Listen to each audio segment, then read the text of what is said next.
오늘은 우리 예수님께서 죽으셨다가 부활하신 부활주일입니다. 세계 모든 성인들은 다 무덤이 있습니다. 그러나 우리 예수님은 무덤이 없습니다. 빈 무덤입니다. 그 말은 우리 예수님은 죽으셨지만 다시 살아나셨다 하는 말씀이에요. 우리 예수님은 오늘 새벽에 사망 권세, 마귀 권세를 이기시고 승리하시면서 살아나셨습니다. 동시에 우리의 부활의 첫 열매가 되시면서 예수님이 먼저 부활하신 모습을 보이면서 우리도 이 땅에 살다가 언젠가는 죽지만 그러나 죽음으로 끝나는 것이 아니라 우리도 다시 살 수 있다는 사실을 보여주신 것입니다.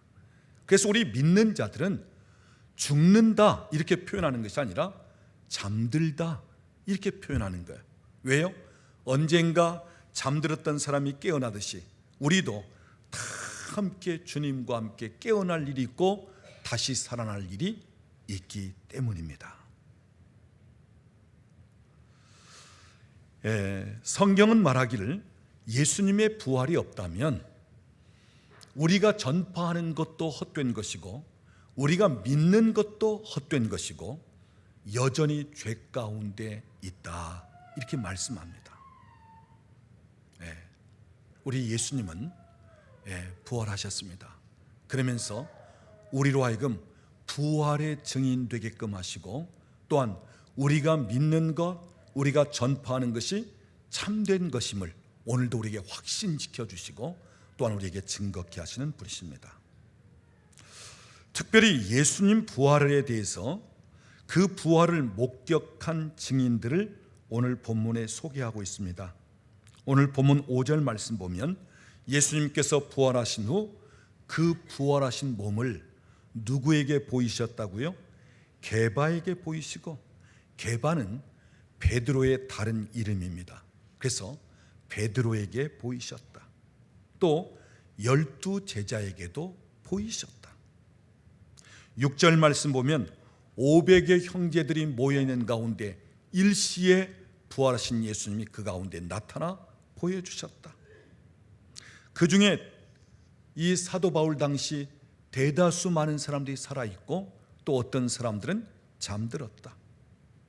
7절 보면 야고보에게 보이셨고 또 모든 사도에게도 보이셨고 8절을 보면 맨 나중에 만삭되지 못한 자 같은 나 바울 사도에게도 보여주시겠다는 것입니다. 그 외에도 막달라 마리아를 비롯한 많은 여인들도 부활하신 예수님을 만나고 그분을 경험했습니다. 자, 여러분 보십시오. 예수님의 부활을 목격한 증인들 한두 사람이 아니에요. 수백 명입니다. 그들이 다 부활하신 예수님을 만났고 예수님을 보았습니다. 무슨 말이죠? 예수님의 부활은 역사적인 사건이고 예수님의 부활은 사실이라는 것입니다. 그래서 예수님은 부활하셨습니다. 살아나셨습니다. 오늘 살아나셔서 승리를 선포하고 살아나셔서 아버지의 영광 중에 이르시고 오늘 예수님은 부활하심으로 말미암아 우리에게 생명을 주심과 동시에 우리로 하여금 승리할 수 있다는 소망을 주신 것입니다.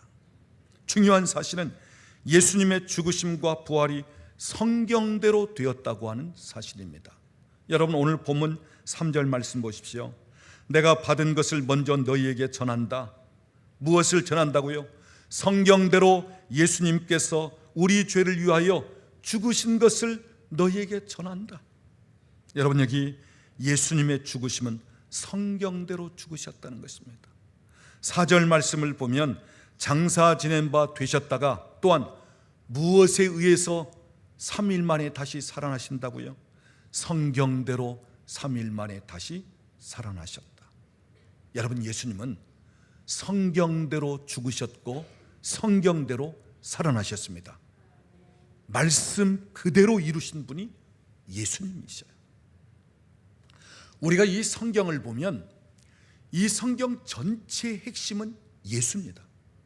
그래서 구약 성경은 이 땅에 오실 예수님에 대해서 말씀하고 있고, 신약 성경은 이 땅에 오신 예수님이 행하신 일, 또 예수님에 대해서 말씀하고 있고, 구약의 일부 장차 되어질 묵시적인 이야기, 그리고 신약의 요한계시록 앞으로 되어질 이야기에 대해서는 예수님이 장차 이 땅에 재림하신다, 이런 이야기로 되어 있습니다.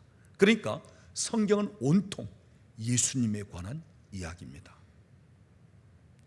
제가 오늘 성경을 좀 몇 군데 소개하려고 하는데요, 예수님께서 여자의 후손으로 이 땅에 오시면서 승천하시기까지 이미 구약 성경에 예언적으로 말씀이 되어 있다고 하는 사실입니다. 자, 예수님은 남자를 알지 못하는 여인의 후손으로 이 땅에 오셨습니다. 그 예언적인 성경 구절이 어디 나오죠? 창세기 3장 15절 말씀. 여자의 후손은 뱀의 머리를 상하게 할 것이요 하면서 예수님이 우리의 구원자가 여인의 후손을 통해서 올 것을 말씀하고 있습니다. 그러면서도 이 여인은 결혼은 했지만, 그러나 그 남자를 통해서가 아닌 이 동정녀 마리아를 통해서, 그러니까 이 마리아가 아직 결혼하기 전 정혼한 상태에 있었던 이 처녀 마리아였는데, 그 처녀를 통해서 예수님이 이 땅에 오실 것을 말씀하고 있죠. 이사야 7장 14절을 보면 처녀가 잉태하여 아들을 낳을 것이요 하면서 동정녀의 몸에서 탄생하실 것을 말씀하고 있습니다. 그 다음 예수님은 베들레헴이라고 하는 작은 시골 동네에서 태어나셨습니다. 이 베들레헴에 관해서도 이미 성경은 예언하고 있습니다. 미가서 5장 2절 말씀 보면 베들레헴 에브라다야, 너는 고을 중에서 가장 작은 고을 중에 하나로다. 그러나 내게서 다스리는 자가 나올 것이요 하면서 예수님이 베들레헴에서 태어나실 것을 말씀하고 있습니다.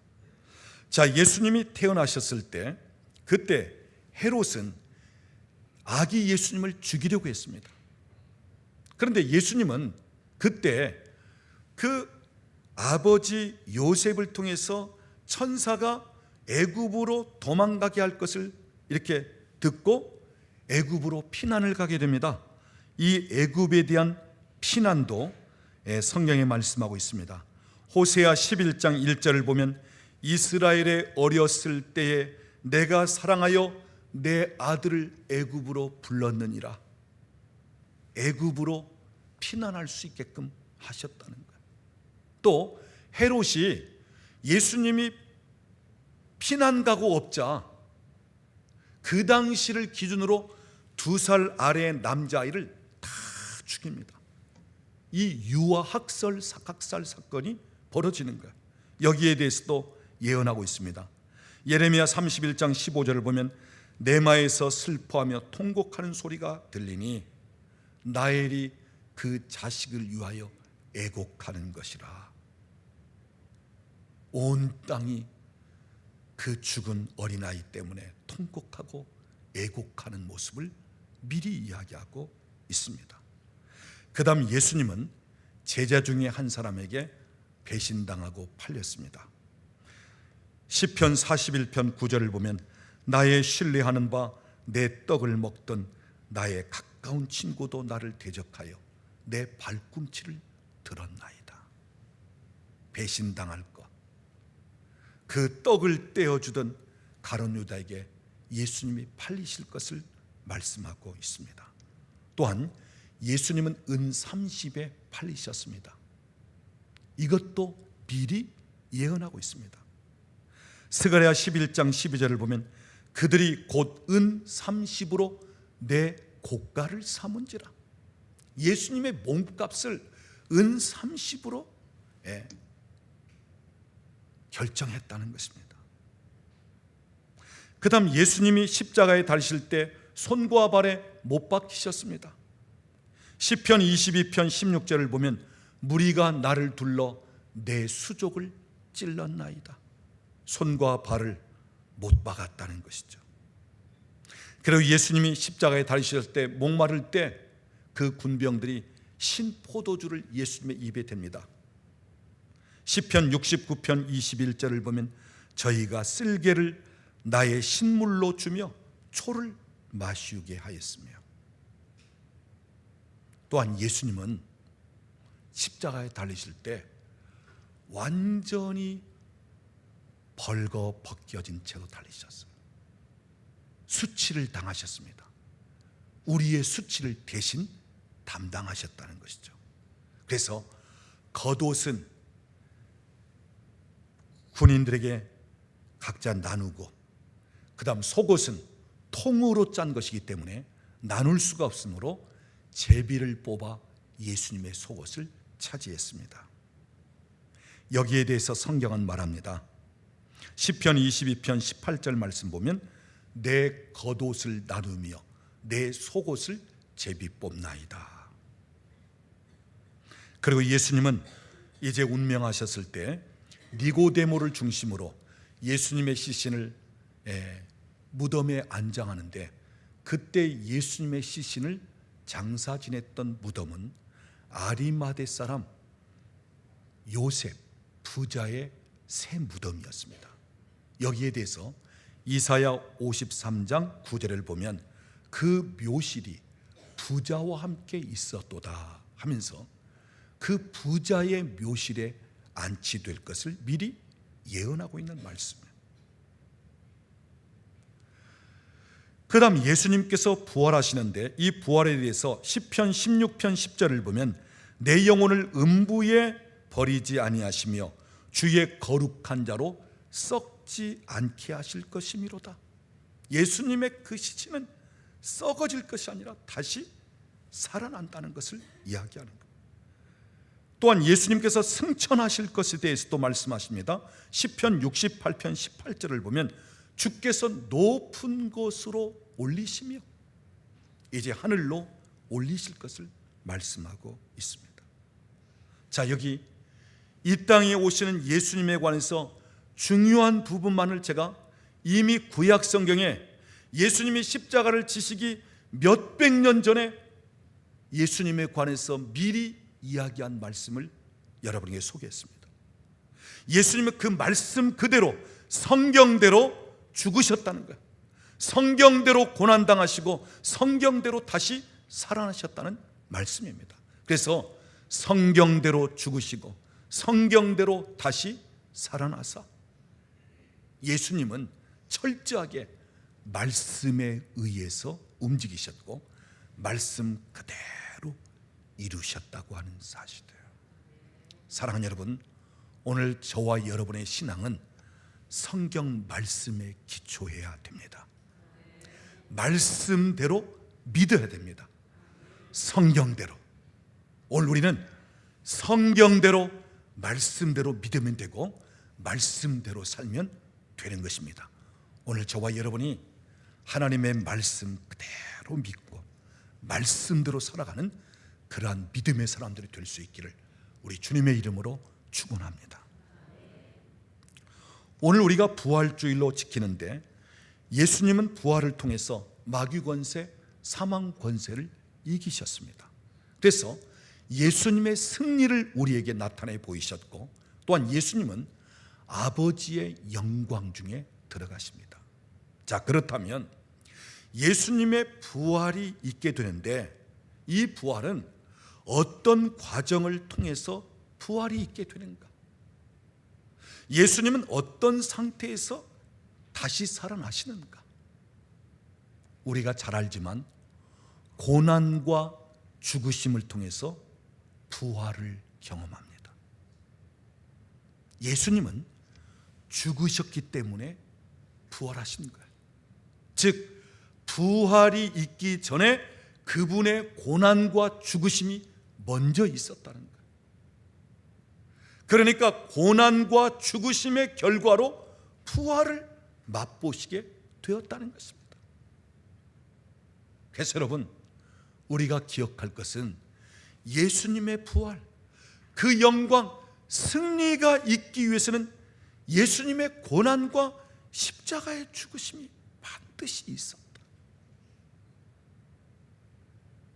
오늘날 많은 분들이 신앙생활을 하는데 편하게 신앙생활을 하려고 합니다. 부담 갖지 않는 신앙생활, 간섭받는 거 싫어하고, 요즘은 신앙생활을 할지라도 자기 맘대로 신앙생활을 하는 것을 원해요. 제가 목회하면서 보면 제가 알아서 할게요 이렇게 대답하는 경우들을 종종 봅니다. 그런데 대답은 그렇겠지만 알아서 잘하는 사람 한 사람도 없어요. 제가 알아서 할게요 대답해요. 아니요, 못합니다.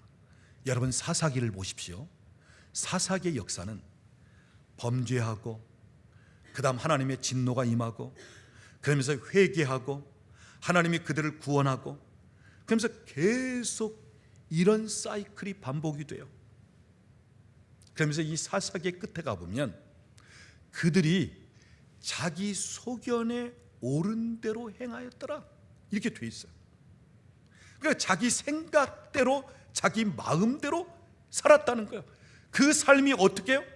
범죄하고, 그러면서 하나님의 진노를 경험하고, 그러면서 또 하나님이 그들을 불쌍히 여겨 그 가운데서 건져내고, 또 그러면 그들이 또 범죄하고. 여러분,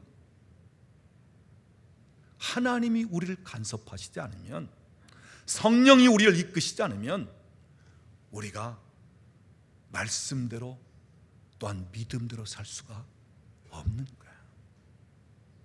그러니까 오늘날 많은 분들이 다 내 맘대로 믿겠다, 내 맘대로 신앙생활 하겠다. 여러분, 그런 신앙생활은 항상 어린아이에 머물러 갈 수밖에 없어요. 믿음이 자라지 못합니다. 그래서 오늘날 많은 분들이 예수는 믿고 신앙생활을 할지라도 편하게 예수 믿고 신앙생활하고 싶어 하는 것입니다. 그래서 요즘은 고난의 신학을 찾아보기가 힘들어요. 요즘은 교회 안에서 고난당하신 그리스도를 찾아보기가 힘들어요. 모든 사람들이 고난받고 힘들고 애쓰고 수고하고 헌신하고 봉사하고, 이것은 꺼려합니다. 주님의 영광에 참여하길 원하면서도 주님이 당하셨던 고난은 싫어하는 것, 주님이 승리하신 그 승리에 동참되고 승리의 멸류관 쓰기를 원하면서도 주님이 지셨던 그 십자가는 싫어하는 것입니다. 그래서 오늘날 교회 안에서 예수님의 고난과 십자가는 마치 거절당하고 배척을 당하다시피 하는 거예요. 많은 분들이 영광, 상급, 축복받고 승리하고 멸류관 쓰고, 이건 다 좋아요. 그런데 그것을 하기 위한 고난과 자기가 짊어질 십자가에 대해서는 싫어한다는 말씀이에요. 요즘 제가 목회하면서 보면 젊은 엄마들이 아이를 두어봐야 하나 아니면 둘입니다. 그런데 그 하나 아니면 둘 되는 아이를 키우면서 너무 힘들어하는 것을 봅니다. 아주 감당을 못해요. 막 절절맵니다. 그냥 하나 아니면 둘 키우는데도. 근데 여러분, 우리 옛날 어머니들은 어땠어요? 작으면 5, 6, 많으면 7, 8이었어요. 근데 거뜬히 키워냈어요. 에? 여러분, 무엇을 얘기하는 거죠? 얼마나 요즘은 약해졌는지 모른다. 굉장히 약해졌어요. 덩치는 커졌는데 옛날 우리 어른들보다 키는 크고 그런데도 굉장히 약해졌어요. 그냥 하나 가지고도 힘들어요. 아니, 결혼을 했는데 아이는 안 낳겠다는 거예요. 애 하나 키우면서 나면서부터 대학 졸업하기까지, 그러면 내 인생 20여 년을 그냥 그 아이를 위해서, 그 다음에 그 아이를 위해서 들어가는 돈이 또 얼마나 많은지. 그러니까 요즘은 결혼도 안 하려고 하는 사람도 많고, 결혼을 했어도 아이 낳지 않고 그냥 우리 부부나 그냥 행복하게 하고 싶은 거 다 하면서 살자, 이런 식이 되는 거예요. 갈수록 약해지고 있습니다. 신앙생활도 마찬가지예요. 요즘 신앙생활을 보면 너무 약한 신앙생활을 하는 거예요. 옛날에 우리 부모님들은요, 많이 배우지는 못했고요, 그렇다고 지금보다 훨씬 잘 사는 것도 없었지만, 그래도 그분들은 말씀이라면 말씀 그대로, 무슨 이야기가 되면 그대로 순종하고, 그 다음 고난을 당하고 힘들지라도, 때로는 핍박을 받을지라도 그래도 신앙을 지키고, 그러면서 그 자녀들을 믿음으로 키우려고 했고, 우리 부모님들의 신앙은 강했습니다. 그래서 오늘 우리 한국교회가 이 정도 된 거예요. 근데 요즘은 너무 연약한 신앙생활이에요. 기본적인 것도 안 되는 시대예요. 남을 위해서 봉사하고 헌신하고 수고하고, 그건 말할 것 없고요, 나 자신을 위해서 하라고 하는데도 못해요. 나 자신을 위한 기도 생활도 제대로 못한단 말이에요. 가장 기본적인 온전한 주일 성수, 가장 기본적인 기도 생활, 가장 기본적인 헌금 생활, 이것도 버거워합니다. 마치 입도 안 벌리고 감나무에서 감 떨어지기를 바라는 시기예요. 수저도 손에 안 잡고 밥 먹으려고 하는 시기, 요즘 우리의 신앙생활이에요. 다 거저 알아서 해주지. 여러분, 아니요, 우리가 구원받는 것, 하나님의 은혜로 받고 하나님의 선물로 거저 받는 은혜지만, 그러나 우리가 구원받고 난 후에 우리의 삶은 우리가 부단히 훈련받고 연습해야 됩니다. 계속 자라가야 됩니다. 우리가 수고하고, 우리가 애쓰고 봉사하고 헌신하고, 그래야 상급 있고, 그래야 축복 있고, 그래야 면류관을 쓰고, 그래야 주님 앞에 영광스럽게 설 수 있는 거예요. 여러분, 신앙생활 할 때 힘쓰고 애써서 신앙생활 하십시오. 주님과 함께 영광에 이르려거든 고난도 여러분이 참여하십시오. 그 고난은 우리에게 참 유익하고 복된 고난이고, 나중에 우리에게 주어질 영광과 비교할 수 없을 정도로 하나님은 우리에게 고난당한 것보다는 더 복되게 하시고 더 놀랍게 우리를 축복하신다고 하는 말씀입니다. 오늘 우리 한국교회 정신 차려야 됩니다. 우리 한국교회 위기감을 느껴야 됩니다.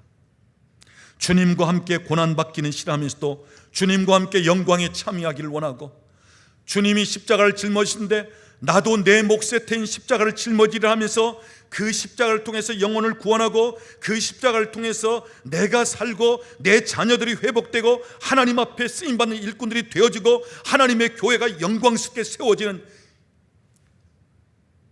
이것을 감당하지 못하면서도 나중에 주님 앞에 면류관 쓸 것은 바라는 그러한 식. 여러분, 기억하십시오. 고난 없이 영광 없습니다. 십자가 없이 부활이 없습니다. 십자가 없는 면류관도 없습니다. 주님이 날 위하여 고난 당하셨다면 나도 주님과 함께 고난도 당하리라. 주님이 날 위해 죽으셨다면 나도 주님을 위해서라면 죽으리라. 내 믿음 지키기 위해서 어떤 핍박도 견디리라. 이 마지막 때 믿음으로 사는 것이 힘들지만 내가 그 불이익을 당할지라도 내가 믿음을 살면서 하나님 기뻐하신 뜻을 이루리라. 이런 결단과 이런 믿음이 우리에게 있어야 하는 것입니다. 제가 이번 주간에 베드로전서를 묵상하면서 베드로전서 2장 21절 말씀을 깊이 생각해 보았습니다. 이를 위하여 너희가 부르심을 받았으니 그리스도도 너희를 위하여 고난을 받으사 너희에게 본을 끼쳐 그 자취를 따라오게 하게 하심이니라. 여러분, 예수님께서 우리를 부르신 이유는 먼저 예수님이 고난을 당하셨고 그 고난당한 발자취를 따라오도록 우리를 부르셨다는 것입니다. 자, 우리는 베드로에 관해서 잘 압니다. 베드로 어떤 약점, 어떤 실수, 어떤 치욕적인 사건을 가지고 있었죠? 예수님이 붙잡히실 때 예수님을 따라갑니다. 멀찍이 예수님을 따랐습니다. 그런데 이제 불을 피워놓고 불을 쬐는 가운데 작은 여자아이가 당신 예수와 함께 있었죠? 그럴 때 베드로는 아니라, 나는 예수를 모른다. 또 어떤 사람이 당신 갈릴리 사람이죠? 당신 예수와 함께 있었죠? 아니요, 나 예수 모릅니다. 그러면서 예수님을 3번씩이나 모른다고 부인했고 저주까지 했던 사람이에요. 자, 그러했던 베드로가 이 베드로전서 2장 21절에서 주님이 우리를 부르신 이유는 고난의 발자취를 따라오게 함이니라. 이 말씀을 베드로가 기록할 때 오늘 우리에게 어떤 심정으로 이 말씀을 기록하고 우리에게 이야기하겠습니까? 예수를 따르는 사랑하는 여러분이요, 여러분이 아무리 힘들고 어려울지라도, 여러분이 신앙의 길을 걷고 주님을 따르는데 아무리 핍박이 있고 아무리 고난이 있다 할지라도 그 고난 중에도 예수님을 묵묵히 따라가십시오. 그러면서 하는 말, 나같이 실패하지 마십시오. 나같이 연약해지지 마십시오. 내가 예수를 모른다고 3번씩이나 부인했고 저주까지 했는데 나 같은 사람 되지 마십시오. 여러분에게 어떤 고난이 있다 할지라도 여러분은 담대하게 그 고난에 참여하면서 주님 발자취를 따라가십시오. 이 이야기가 베드로전서 2장에 나온 말씀이에요. 왜 베드로가 부인했습니까? 왜 저주까지 했습니까? 예수님이 붙잡히셨고 그러므로 자기도 불이익당할까 싶어서, 자기도 고난당하고 자기도 혹 죽을까 싶어서, 그래서 예수님 부인한 거예요.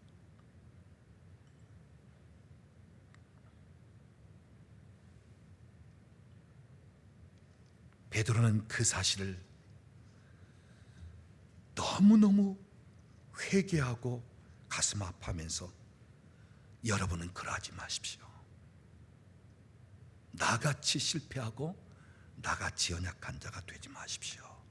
이렇게 이야기하고 있는 것입니다. 사랑하는 여러분, 예수님은 십자가에 달려 죽으시고 장사 지낸 바 된 그 자리에서 부활하셨습니다. 죽으신 무덤에서 부활하셨습니다. 다른 장소가 아닌 죽으신 그 장소에서 부활하셨습니다. 그 무덤에서 부활하셨습니다. 오늘 우리에게 무엇을 얘기합니까? 오늘 우리에게 하나님의 영광이 주어지는 자리는 내가 고난받는 그 자리에, 오늘 면류관 쓸 수 있는 자리는 내가 주를 위해서 헌신하고 봉사하고 충성한 그 자리가 바로 면류관을 쓰게 되는 자리라는 것입니다. 오늘 내가 정말 사는 자리는 내가 주님과 함께 죽기조차 할 수 있는 그 자리가 사는 자리라고 하는 사실이에요. 여러분, 다른 장소에 부활이 있고 다른 장소에 면류관이 있고 다른 장소에 영광이 있는 게 아니에요. 고난당하고 죽은 자리에 영광과 승리와 면류관이 있고 거기에 생명이 있다고 하는 사실이에요. 사랑하는 여러분, 여러분이 있는 그 자리, 비록 때로는 고난이 있다 할지라도, 핍박이 있다 할지라도, 억울함이 있고 세상 살면서 믿음으로 살기 때문에 불이익을 당한다 할지라도 여러분 그 자리에 머물러 계십시오. 감당하십시오. 바로 거기에 부활이 있고 거기에 생명이 있고 거기에 면류관이 있고 거기에 놀라운 축복, 동시에 부활하신 예수님이 거기서 여러분을 만나주시고 거기서 여러분을 붙들어 주시고 그 영광 중에 참여하게 하실 줄로 믿습니다. 특별히 로마서 8장 11절을 보면 예수를 죽은 자 가운데서 살리신 이의 영이 하면서 성령님을 얘기하고 있는데, 여러분 예수님이 무덤에 계실 때 이미 성령님은 그 무덤 가운데 운행하고 계셨어요. 창세기 1장을 보면 하나님이 천지를 창조하시기 전 성령님이 물 위에 수면 위에 운행하셨더라 할 때 그 운행하시는 것은 그냥 폼으로 운행하시는 것이 아니라 그 생명으로 말미암아 창조가 되어질 수 있는 미리 밑작업 준비를 하고 계셨다는 말씀.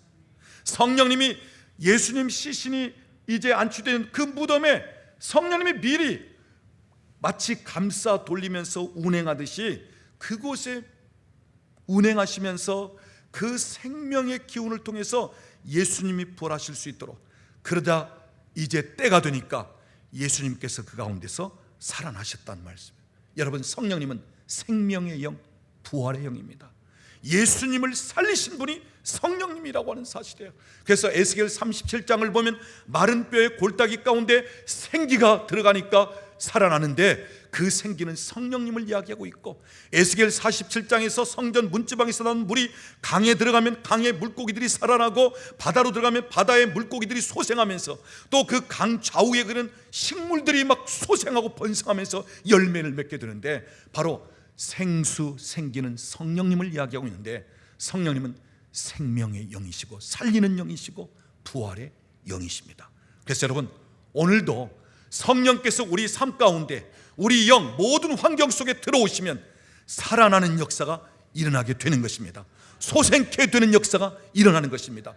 오늘 이 부활주의를 통해서 예수님만 사신 것으로 끝나는 것이 아니라 오늘 우리 모두가 나중에 죽은 후에 주님 부활하실 때 다 살아나지만 동시에 이 땅에 사는 동안에도 생명의 영, 살리는 영, 부활의 영 되신 성령으로 말미암아 우리도 살아나는 역사를 경험할 수 있기를 원합니다. 소생케 되는 역사를 경험할 수 있기를 원합니다. 예수 그리스도의 부활, 그 승리를 성령 하나님을 통해서 동일하게 맛볼 수 있는 그러한 은혜가 있기를 우리 주님의 이름으로 축원합니다. 이 시간에는 우리 입교 예식을 갖도록 하겠습니다. 오늘 입교 예식에 참여하는 분은 한 사람인데, 제가 이름을 부를 때 대답하고 일어나시기 바랍니다. 최예인. 어릴 적에 유아세를 받고 이제 어느 정도 나이가 되면서 입교 예식을 갖고 이제 우리 교회 정식 세례 교인의 자격을 갖게 되는 것입니다. 제가 몇 가지 물을 때 오른손을 들고 대답하시기 바랍니다. 제가 그냥 이름을 얘기하겠어요. 예인이는 하나님 앞에 죄인인 줄 알며 당연히 그의 진노를 받을 만하고 그의 크신 자비하심으로 구원받을 것밖에는 다른 소망이 없다는 사실을 믿으십니까? 예. 예인이는 주 예수 그리스도가 하나님의 아들 되심과 죄인의 구주 되시는 줄을 믿으며 복음에 말한 바와 같이 구원하실 이는 다만 예수뿐이신 줄 알고 그를 받아들이고 그분만 의지하겠습니까? 예. 자, 한 가지 더 묻습니다. 예인이는 성령의 은혜만 의지하고 그리스도를 좇는 자가 되어 그대로 힘써 행하며 모든 죄를 버리며 그의 가르침과 모범에 따라 살기를 작정하십니까? 네, 손 내리십시오. 이미 유아세를 받았기 때문에 물세례 따로 하지는 않습니다.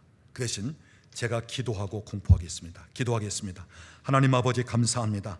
우리 예인이가 부모님의 신앙을 따라 어릴 적에 유아세례를 받게 하시고 이제는 자라서 본인이 예수 그리스도를 구주로 믿고 받아들이면서 신앙 고백을 하고 오늘 하나님과 회중 앞에서 서약을 하면서 입교 예식을 갖고 이제 우리 교회 입교 교인이 되면서 이제 세대 교인으로서 주어진 역할, 그 특권을 감당할 수 있게 하심을 감사합니다.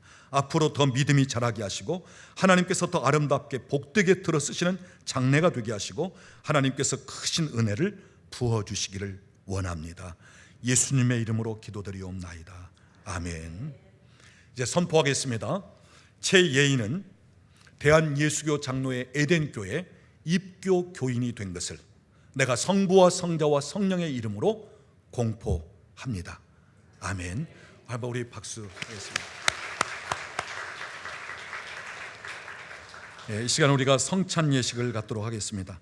이 성찬 예식은 예수님께서 십자가에 달리시 전날 밤 맨 처음 예수님이 행하신 예식인데 오늘 우리는 그 예식을 통해서 예수님의 죽으심을 기념하라고 말씀하기 때문에 다시 오실 그날까지 계속 이 예식을 행하라고 말씀하기 때문에 이 예식을 갖도록 하겠습니다.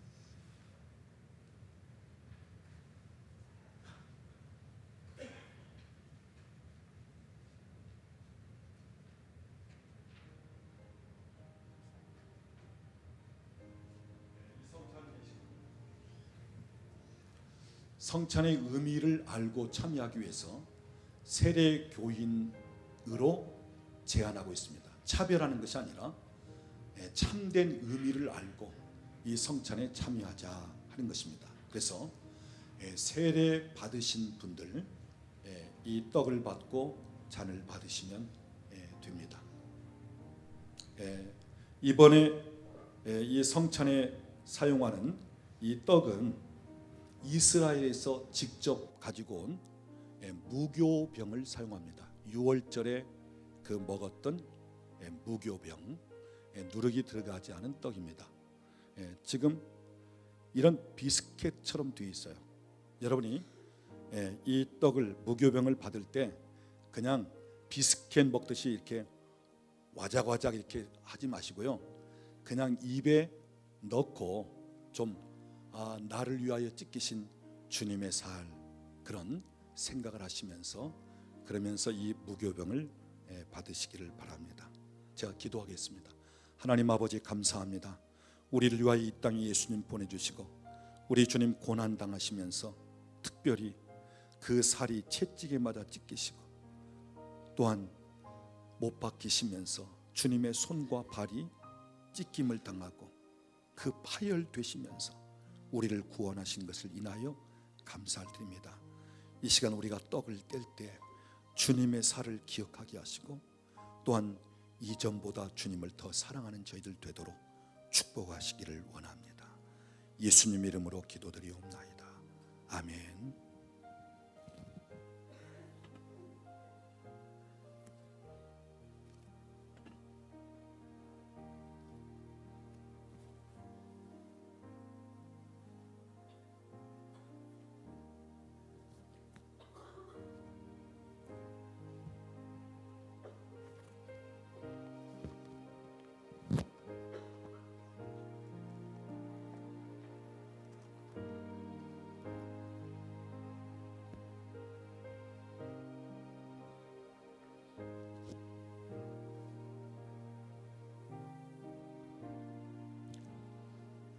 예수께서 이르시되 내가 진실로 진실로 너희에게 이르노니 모세가 너희에게 하늘로부터 떡을 준 것이 아니라 내 아버지께서 너희에게 하늘로부터 참떡을 주시나니 하나님의 떡은 하늘에서 내려 세상에 생명을 주는 것이니라.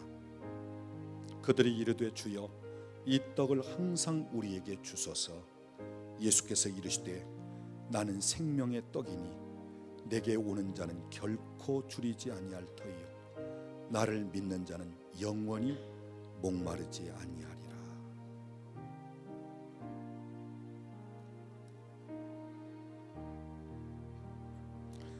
진실로 진실로 너희에게 이르노니 믿는 자는 영생을 가졌나니 내가 곧 생명의 떡이니라. 너희 조상들은 광야에서 만나를 먹었어도 죽었거니와 이는 하늘에서 내려오는 떡이니 사람으로 하여금 먹고 죽지 아니하게 하는 것이니라. 나는 하늘에서 내려온 살아있는 떡이니 사람이 이 떡을 먹으면 영생하리라. 내가 줄 떡은 곧 세상의 생명을 위한 내 살이니라 하시니라.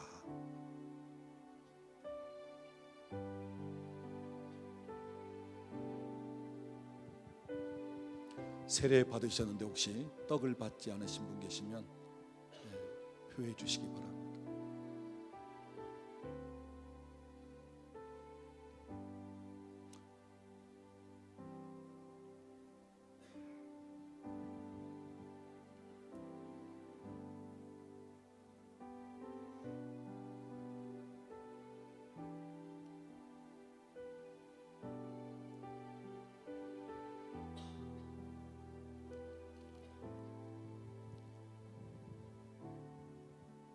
저 사무실도 내려오셨습니까?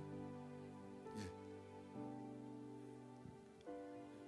떡 받지 않으신 분 혹시 계시면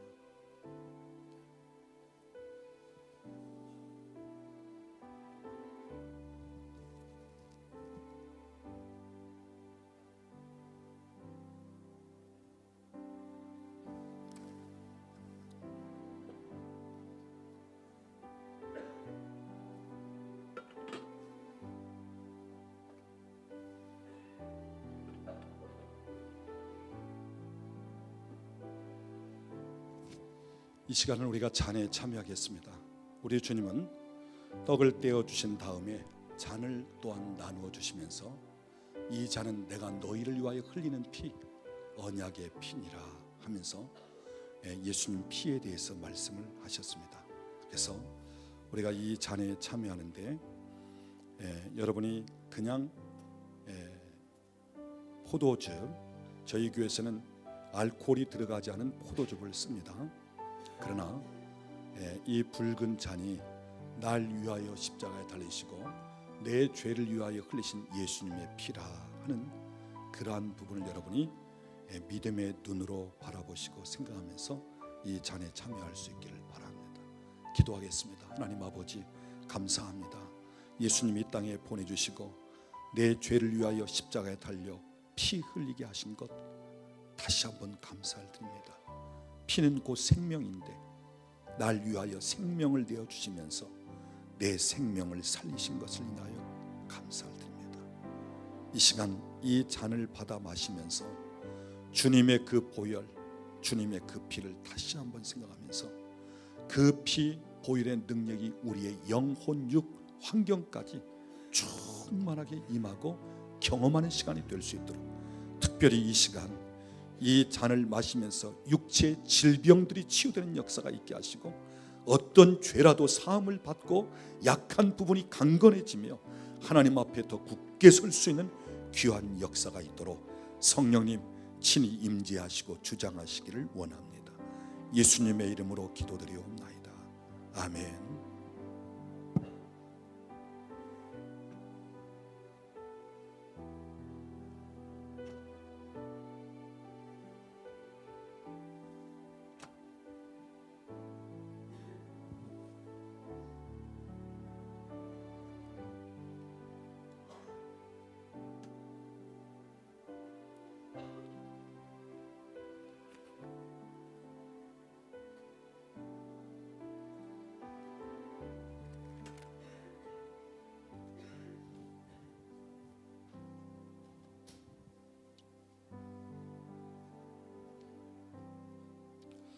예수께서 이르시되 내가 진실로 진실로 너희에게 이르노니 인자의 살을 먹지 아니하고 인자의 피를 마시지 아니하면 너희 속에 생명이 없느니라.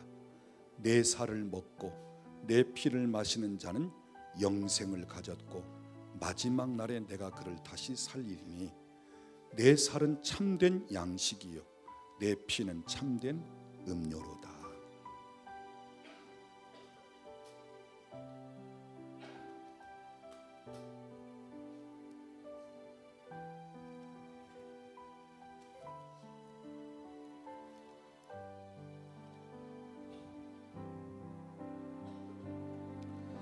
내가 너희에게 전한 것은 주께 받은 것이니 곧 주 예수께서 잡히시던 밤에 떡을 가지사 축사하시고 떼어 이르시되 이것은 너희를 위하는 내 몸이니 이것을 행하여 나를 기념하라 하시고 식후에 또한 그와 같이 잔을 가지시고 이르시되 이 잔은 내 피로 세운 새 언약이니 이것을 행하여 마실 때마다 나를 기념하라 하셨으니 너희가 이 떡을 먹으며 이 잔을 마실 때마다 주의 죽으심을 그가 오실 때까지 전하는 것이니라.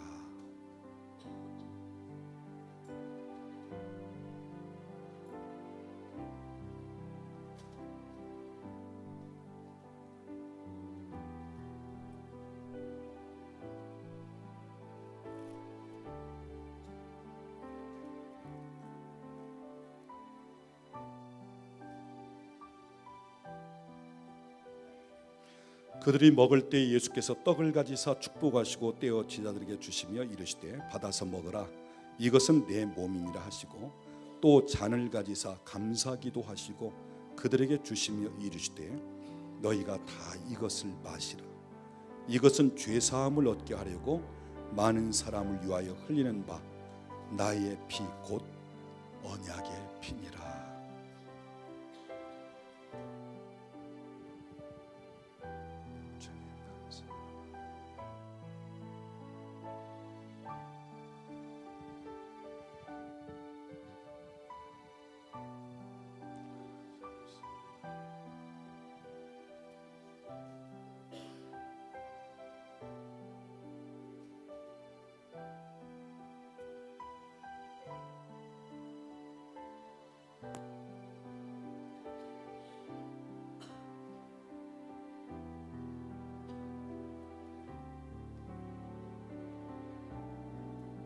우리 분전하는 장로님들이 지나가신 가운데 혹시 떡 받으셨는데 잔을 받지 못한 분 계시면 이렇게 표해 주시기 바랍니다.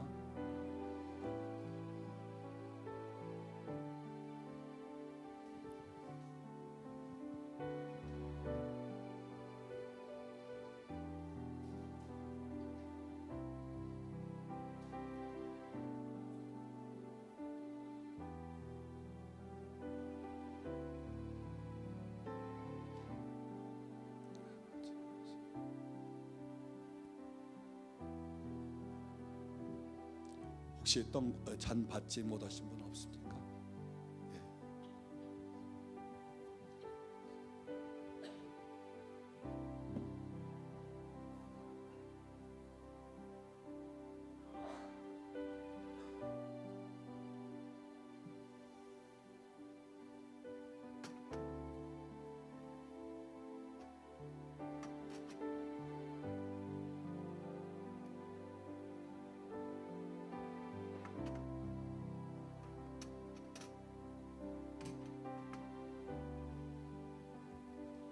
예수님은 이 예식을 행한 후에 제자들과 함께 찬송하면서 감람산으로 들어가더라 그랬습니다.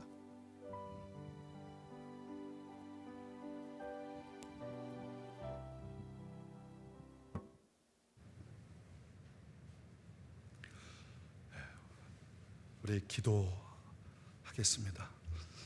지금은 우리 주 예수 그리스도의 은혜와 우리 아버지 하나님의 극진하신 사랑하심과 성령 하나님의 교통하시며 충만케 하시는 역사가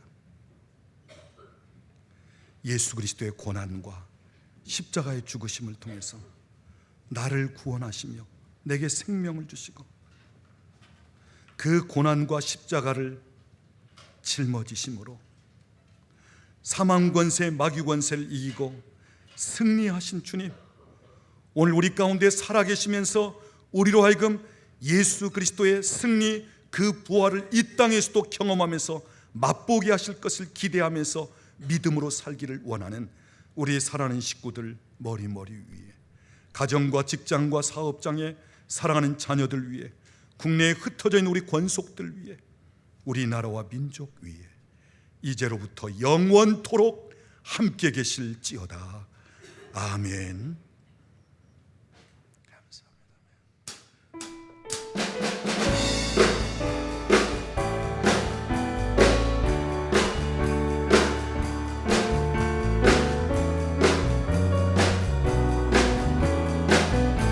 주 하나님, 주 하나님,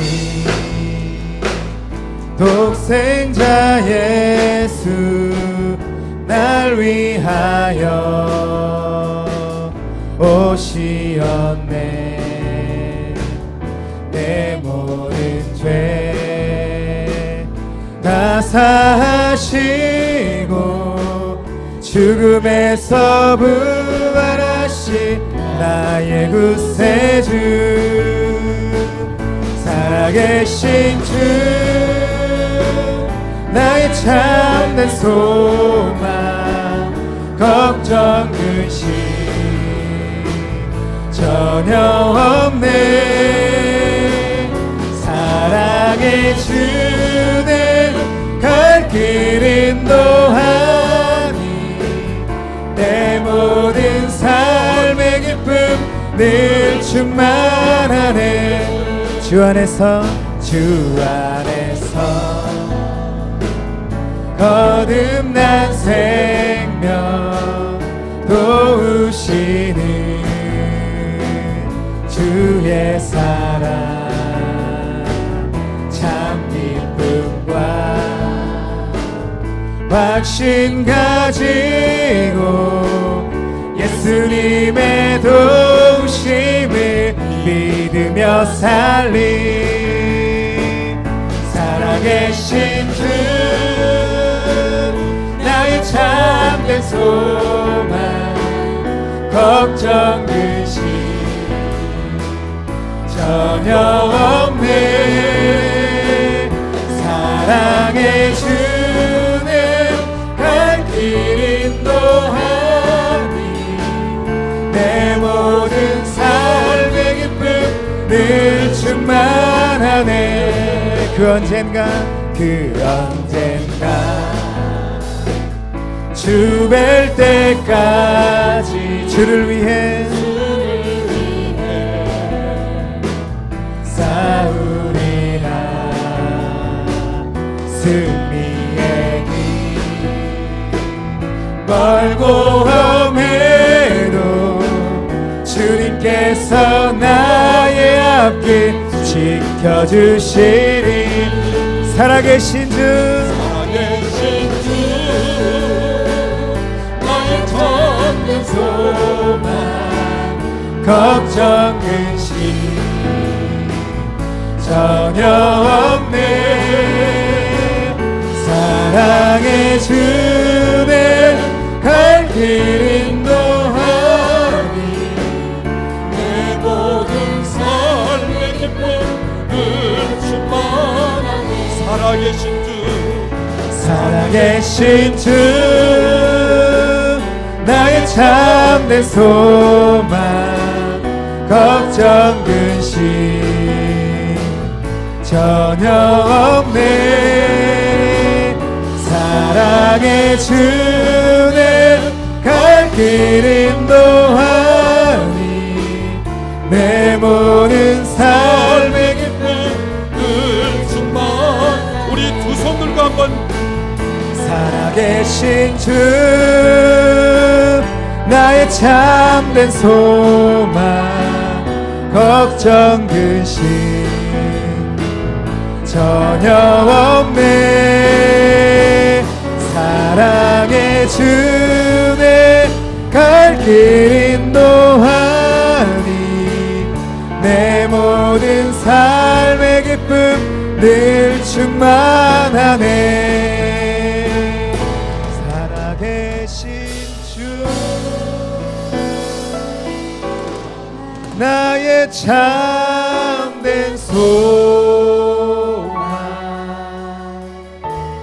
걱정 근심 전혀 없네. 사랑의 주내 갈 길 인도하니 내 모든 삶의 기쁨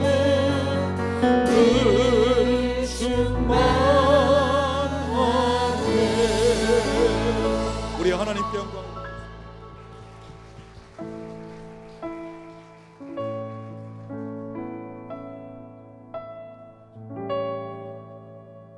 특별히 여러분 가운데 육체의 좀 질병으로 힘드신 분들 있으면 오늘 그분들 위해서 기도하고 예배를 마치는데 다른 분들은 올라가셔서 식사하시면 되겠습니다.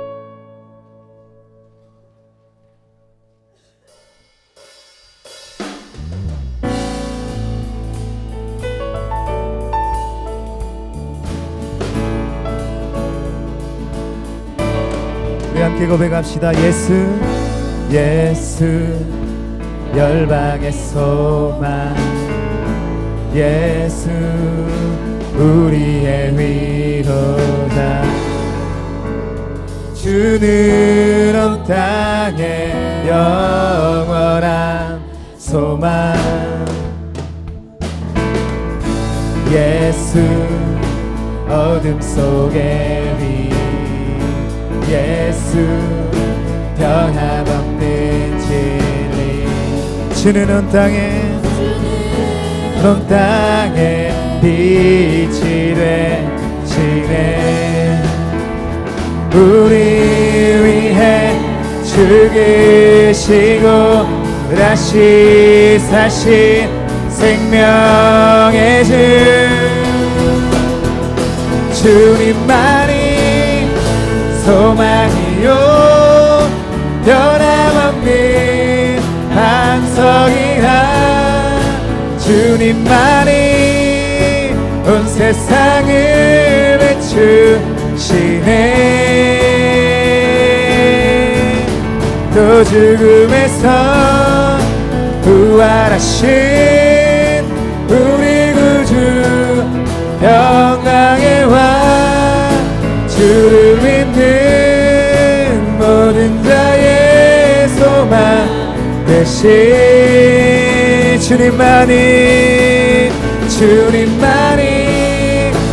소망이요 변함없는 반석이라 주님만이 온 세상을 비추시네 또 죽음에서 부활하신 우리 구주 영광의 왕 주를 믿는 모든 자의 소망 되신 주를